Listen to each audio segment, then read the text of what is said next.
අයිබෝන් මම හර්ෂණ රුක්ෂාන් ආපන ශාලා සහ වන්නල් හිමියන්ගේ සංගමේ සභාපති. මුලින්ම ස්තුතිවන්ත වෙනවා ගෞරවනීය මාධ්‍ය ආයතන සිල් දෙනාවේ තම අධ්‍යාපනය ලබා දීම සම්බන්ධයෙන්. අත වශයෙන්ම මුලින්ම සිවිල් සමාජ ක්‍රියාකාරකයන් විදිහට අපි මේ අවස්ථාවේදී අපේ බලවත් ශෝකය ප්‍රකාශ කරනවා. බාල ඖෂධ ශරීරගත වීමෙන් මියගිය අපේ ආදරණීය සහෝදරයන් දෙපළ වෙනුවෙන් අපගේ බලවත් ශෝකය ප්‍රකාශ කරනවා.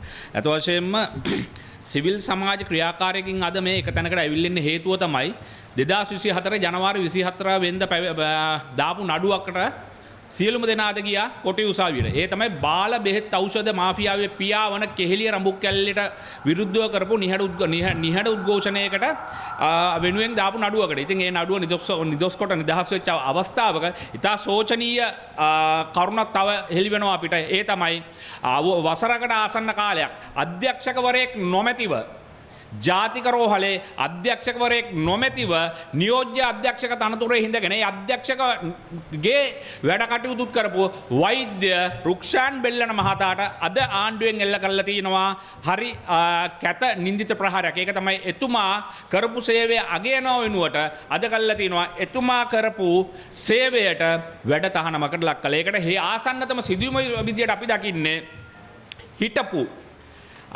ජාතික රෝහලේ හිටපු අධ්‍යක්ෂක ජෙනරල් කෙනෙක් හිටියා අනිල් ජාසිංහ කියලා. මම හිතන්නේ හාදයට අවුරුදු 66ක් විතර ඇති. පෙන්ෂන් යන්නෙත් නැහැ. හරිද මේක දුම්මල ගහලා එලවන්නත් බැරි සිදුවීමක් තියෙන. මම පොඩ අනිල් ජාසිංහට කියනවා ඔයා පුළුවන් නම් දැන් කියන්න ඇන්ටිජන් ගෙනාවේ එකෙන් යම් කිසි ආකාරයකින් වංචාවක් වුණා නැද්ද කියලා කලින් මොකද ඇන්ටිජන් ආනයනයේදී කොවිඩ් වසංගත කාලයේදී ඇන්ටිජන් ආනයනයේදී මූල්‍ය අක්‍රමිකතාව වුණා කියලා කොමිට්ස් ගියා කියලා කලින් මා හඬන්න නැගො මිනිස්සු හිටියා. මම අනිල් ජාසිංහට අභියෝග කරනවා පුළුවන් නම් කියන්න ඇන්ටිජන් ගෙනාපු එකෙන් යම් කිසි ආකාරයකින් මුදල් අවභාවිතයක් වුණාද කියලා කියන්න බෑ. හේතුව ඔයා ඒක කිව්වොත් එම් ඔයා කියලා පැය 24ක් යද්දී මම සියලුම දත්ත වාර්තා එළියට දෙන්නම්. ඒ වගේම අපි කියනවා ජාතික රෝහල කියන්නේ දුම්වැටි, බුලත්තිට, ගංජා, අයිස් වැනි මත්ද්‍රව්‍ය වලින් කලින් ස්වයං පෝෂ්ඨ වෙලා තිබු ස්ථානයක්. හැබැයි මේ වෛද්‍ය රුක්ෂාන් බෙල්ලන මහතා ඒ තත්ත්වයෙන් මුදවාගත්තා ජාතික රෝහල් පරිශ්‍රය. ඒ වගේම ජාතික රෝහලේ කුස්සියේ ඉඳන් ගිලන්නු රෝගීන්ට ආහාර වට්ටෝරු ටික දෙන කුස්සියේ ඉඳන් නිසි නියාමනයක් ඇතුව කරපු නියෝජ්‍ය අධ්‍යක්ෂකවරයෙක් තමයි මේ රුක්ෂාන් බෙල්ලන මහතා කියන්නේ. එතකොට රුක්ෂාන් බෙල්ලන මහතා අද දින වැඩ තහනමකට ලක්වන්නේ අල්ලස් කොමිසමට දාන පැමිණිල්ලකට දුන්න රිටර්න් එකකටද කියලා අපේ හිතට සැකයක් තියෙනවා. ඒ තමයි මිලියන ගානක වෙච්ච මුදල් අවභාවිතාව සම්බන්ධයෙන් රුක්ෂාන් බෙල්ලල මහත්මයා පැමිණිල්ල පාර්ශවයේ මුල් පැමිණිල්ලකරු විදියට ඉදිරිපත් කරනවා ගිහිල්ලා පැමිණිල්ලක්. එතකොට මේ පැමිණිල්ල විභාග කළ අවසන් වෙන්නත් කලින් වෛද්‍ය රුක්ෂාන් බෙල්ලන්ට එනවා වැඩතහන මේ ලියුම. එතකොට අපි හිතනවා දැන් අපි මේ බලාපොරොත්තු වෙන සිස්ටම් චේන්ජ් එකක් 76 වසරක සාපේ ඉවරයි කියලා තමයි අපි හිතුවේ. නෑ අපිට දැන් පේනවා මොකද කෙහෙලිය ගඩිපාර යන සෞඛ්‍ය ඇමති කෙනෙක් ඉන්නවා දැන්. එදා සෞඛ්‍ය ඇමති කිව්වේ මොකද්ද? බාල බෙහෙත් ගෙනල්ලා තියෙන්නේ ඒකට වග කියන්න ඕනේ ආණ්ඩුව සහ සෞඛ්‍ය ඇමති. එතකොට දැන් මේ මොකෙක් හරි හාල්පාරුවේ පෙරේද කියනවා මාධ්‍ය හමුවක බාල බෙහෙත් ඖෂධ ආනයනය කිරීම සම්බන්ධයෙන් රජය සෞඛ්‍ය ඇමති ඖෂධ නියාමන අධිකාරිය සහ සම්බන්ධ නැහැ. එතකොට අපිට දැන් මේ පොඩි ගැටලුවක් පැනනගිනවා හිටපු බාල බෙහෙත් ඖෂධ මාෆියාවේ මහපියා මහා මලකරුවන කෙහෙලිය රඹුක් කැල්ලේ බේරගන්න පොඩි මැච්චයක් ගහනවාද කියලා අපිට පේනවා මේ දාන වචන වලින් දැන්. ඒක හන්ද කරුණා කරලා තියෙන්නේ ගෝඨාභයලා කියන්නේ අයියලා මල්ලා 7-8 දිනේ ලංකාව හොල්ලන් හිටපු පවුලක්.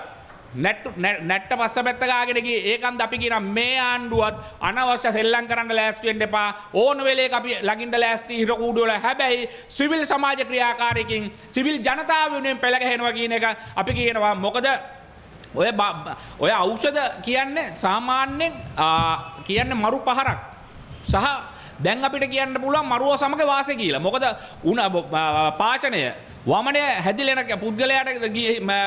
පුද්ගලයාව රෝහල්ගත කරුත් එම් මූලිකව දෙන එන්නත ශරීරගත වෙලා ගර්භණී මාතාවක් කියලා අපිට තොරතුරු ලැබිලා තියෙන ගර්භණී මාතාව සහ මතුගම ප්‍රදේශයේ අවුරුදු 18ක සහෝදරියක් අවුරුදු 23ක සහෝදරියක් මිය ගිහිල්ලා තිනා. එතකොට මූලිකව දෙන ප්‍රතිකාර විදිහට දෙන එන්නත දැන් විස වෙනවා නම් නැවතත් රට මරුවා සමග වාසය. ඒක හන්දා මේ බාල බෙහෙත් ඖෂධ මාෆියාවට එරෙහිව හඩක් නගපු රුක්ෂාන් බෙල්ලන මහතා සෞඛ්‍ය දෙපාර්තමේන්තුවේ ජාතික රෝහලේ තිබ්බ වෙච්ච මූල්‍ය අක්‍රමිකතාව වෙනුවෙන් කතා කරපු වෛද්‍ය රුක්ෂාන් බෙල්ලන මහතාගේ වැඩ තහනම් පිළිබඳ සිවිල් සමාජ ක්‍රියාකාරිකින් විදිහට අපි බලවත් ශෝකය සහ අපි කියා සිටිනවා කරුණාකරලා මේ පරීක්ෂණ වහා ලහියේ විධිමත් විදිහට හැක ඉක්මනින් කරන්න ඕනේ. මොකද මේ අවස්ථාව වන විටත් ජාතික රෝහලට අපි හිතමු රටේ මුල් පුටුවක ඉන්න පුද්ගලයෙක් ගෙනහිල්ල ඉවරලා ඇඩ්මිට් කරා කියලා මාධ්‍යවේදී මහත්මයෙක් ගිහිල්ලා ඇහුවොත් එහෙම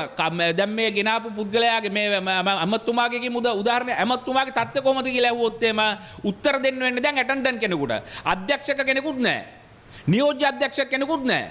ඒක හන්දා මේක ලහියේ සුදුසුම පුද්ගලයායි අපි සිතනවා. සුදුසුම පුද්ගලයා ඔහු යයි ඔහු ඔප්පු කරලා පෙන්වුවා ක්‍රියාවෙන් වෛද්‍ය රුක්ෂාන් බෙල්ලන නැවතත් මේ අසුන්ගත කරන්න ඕනේ. ඒ වගේම වෛද්‍ය රුක්ෂාන් බෙල්ලන ඒ දා පැමිණිල්ලේ විත්තිකරුවන්ට විරුද්ධව නීතිය සාධාරණ නීතියක් ක්‍රියා කරන්න ඕනේ. මොකද ලංකාවේ ලක්ෂ 220න් අපි ඔක්කොම බදු ගෙවන ජනතාව. ඉතින් ඒක හන්දා අපි වෛද්‍ය රුක්ෂාන් බෙල්ලන මහත්මයා වෙනුවෙන් අපි පෙනී හිටියේ ඔහු කරපු සේවය අගීමට සහ ඔහුගේ සේවය අපේ මේ පුංචි මාතෘ භූමියට තවත් අවශ්‍යයි. ඉතින් අපි කියනවා වෛද්‍ය රුක්ෂාන් බෙල්ලන සමග අපි සිවිල් සමාජ ක්‍රියාකරුවන් විදියට සියලුම දෙනා එකතු වෙලා ඉන්නවා.